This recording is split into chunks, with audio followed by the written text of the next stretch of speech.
Bienvenue sur Contact ProLave, c'est Germain, toujours Kaendo, toujours à la présentation.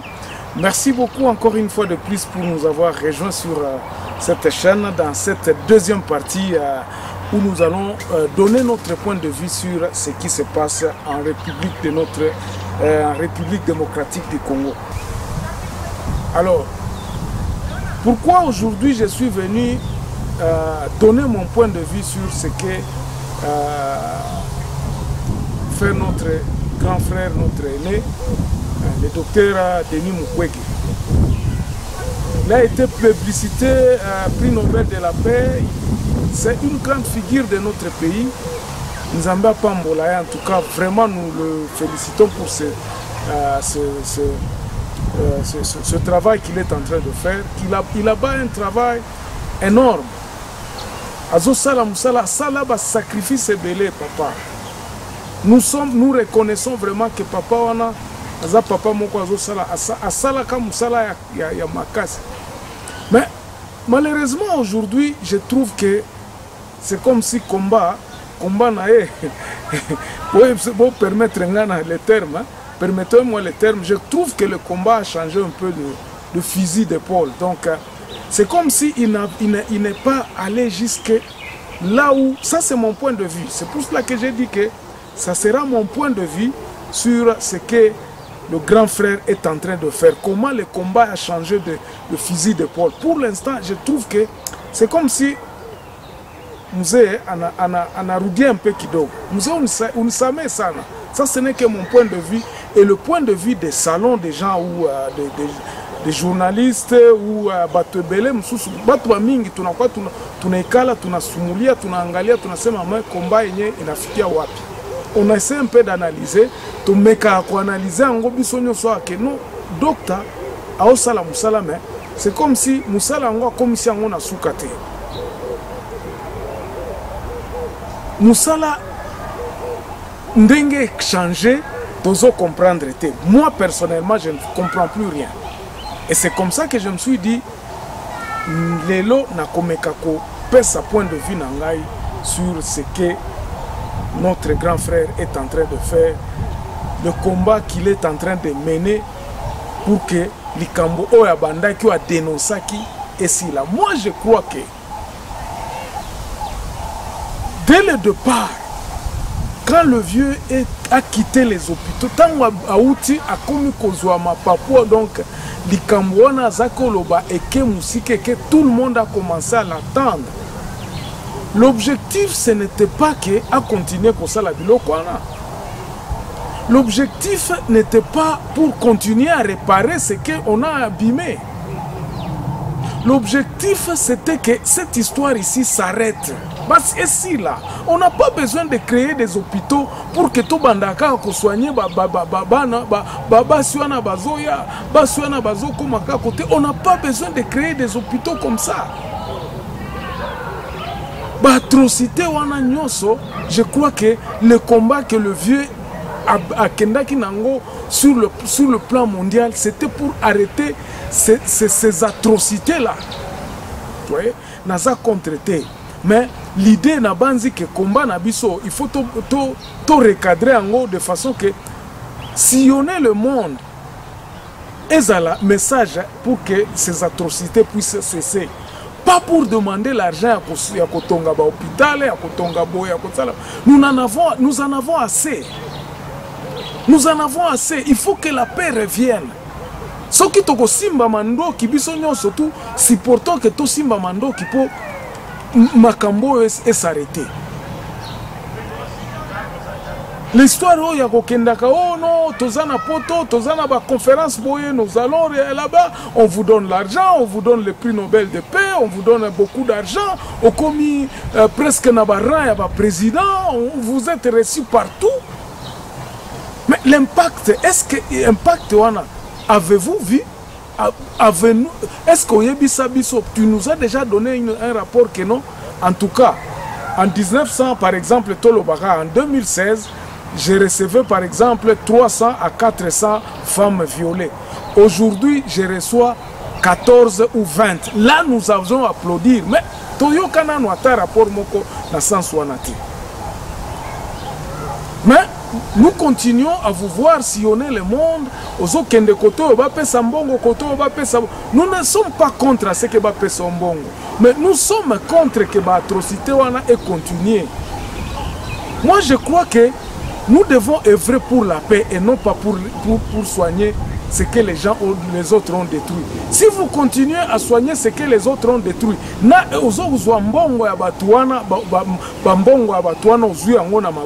vous recevez leur argent. Ils continueront à tuer, ils continueront à faire ce qu'ils sont en train de faire et ils viendront te donner l'argent pour que vous puissiez construire des hôpitaux. Vous devenez au côté directement dans le network Nabango. Au côté directement dans le network Nabango, sans problème, sans quoi que ce soit, sans jugement. C'est ainsi qu'on te traité comme collaborateur Nabango. Donc, moi je pense que Likambo Oyo, il y a Kobanda Kosenga Bambongo, vous demandez l'argent pour élargir ceci.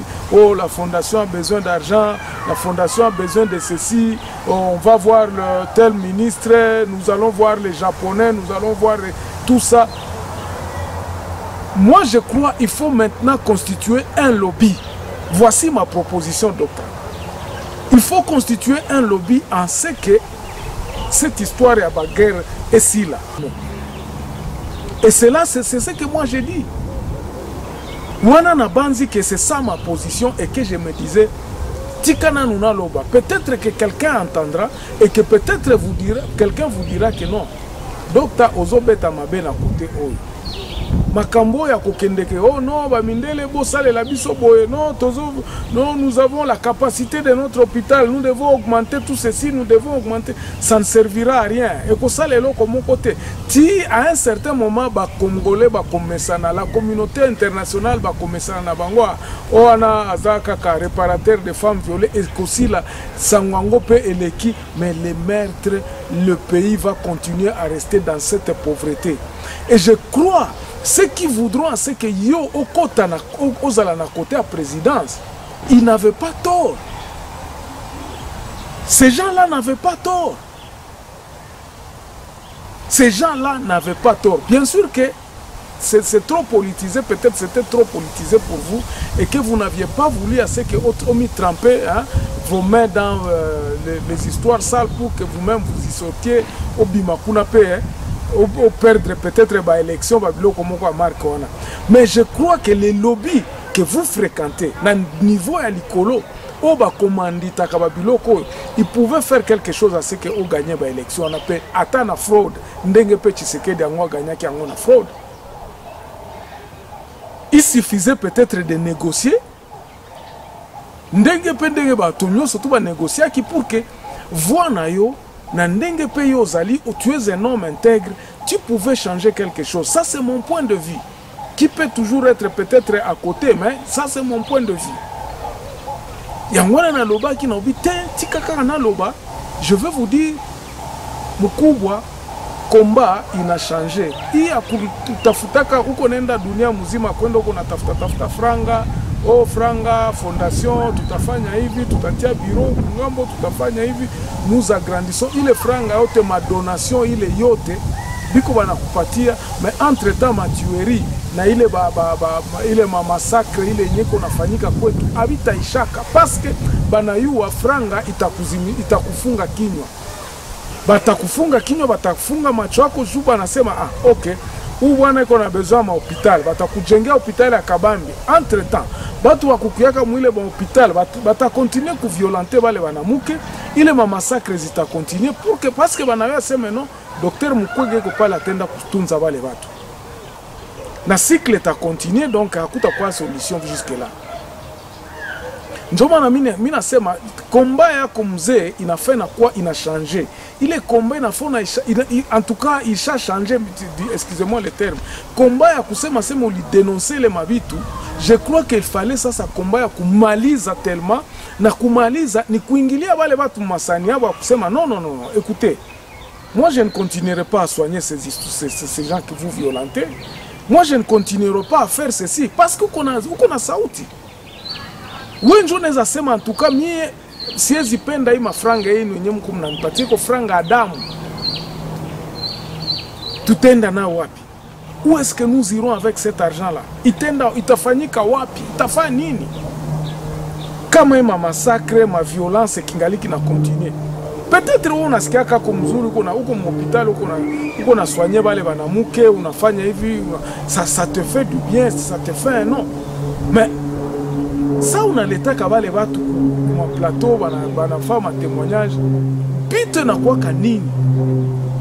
Est-ce que c'est pour que les gens puissent vous supporter financièrement? Est-ce que c'est pour que les gens batu benye banasikia ma histoire bakamate ma décision ya kuarrêter ile ma massacre? Et c'est là où le problème existe. Le problème est quoi na muna gani? Kama ile ba massacre naisha, maana kwa hospitali yako hautapata ba malade. Hautapata ile mabi. Ile kama ndio ilifaa succès à hospitali ya Panzi. Mais je crois que nous avons encore beaucoup de mois à soigner que ces histoires-là. Hatuwezi. Et je crois que nous devons nous impliquer sur l'État. Minawaza, pour l'instant, moi, ma proposition, c'était que, avec ce que vous pesez, avec tout ce que vous pesez, mettez ça au service de l'État, au service de la République démocratique du Congo, pour arrêter finalement la guerre. Vous devez peser de votre poids pour que mauaji ya kuviolenter ba femme iishe. Nous sommes au mois de mars, c'est pour cela aussi que j'ai décidé de adresser un message.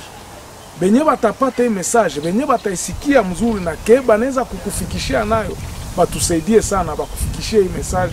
Mzee wetu, angalia namna gani unaweza kuchanger komba yako, hapana kutafuta franga, hapana kujimpliquer kutafuta franga, hapana. On n'a pas besoin d'argent, on a besoin d'arrêter. Il faut kinywa yako ifikie batu benye biko banafanya ima massacre kutuonesha kutuexposa kama ma scandale moi inutile. Ça c'était mon message pour aujourd'hui et je m'arrête ici en vous remerciant encore beaucoup et en disant que papa Missi Nata, je voulais tout simplement parler parce que ça me dérangeait de te voir sillonner le monde, de voir comment on est en train de financer beaucoup d'argent et derrière cet argent qu'on vous finance, je crois qu'à un certain moment, selon ma compréhension, ulikuwa banapenda ukwe mieux équipé, ufanye mahopitali ya mzuri pour subvenir à besoin à les malades. Mais c'est ça, notre problème, ce n'est pas que nous puissions soigner ce qu'on est en train de violenter, mais notre souci, c'est qu'il est ma massacre n'a pas irrigué au Congo et que vous êtes une voix qui peut nous aider à arrêter justement ce massacre. Njomana nilikuya nikasema ni kuadresser hii message. Merci beaucoup en tout cas. Kama ulinisikia mzuri, minda furahi. Mais je ne suis pas contre tout ce que tu fais. Nous vous encourageons. Nous sommes derrière toi. Nous sommes vraiment batu benye tuko tunayua sema wenjo kombele yetu unaweza tusemea, unaweza semea wale banamuke. Et que nous espérons que sauti yako inaweza badilisha mafikiri ya wale benye banakia kufanya ile vituruturu mu Congo. On s'arrête là aujourd'hui et je crois que encore mkubwa ulinisikia na mimi nakulomba tena huruma kama nilisema mbaya unihurumie, mais ça me tenait à cœur à ce que je puisse vous adresser ce message. On se revoit dans un autre numéro. Au revoir.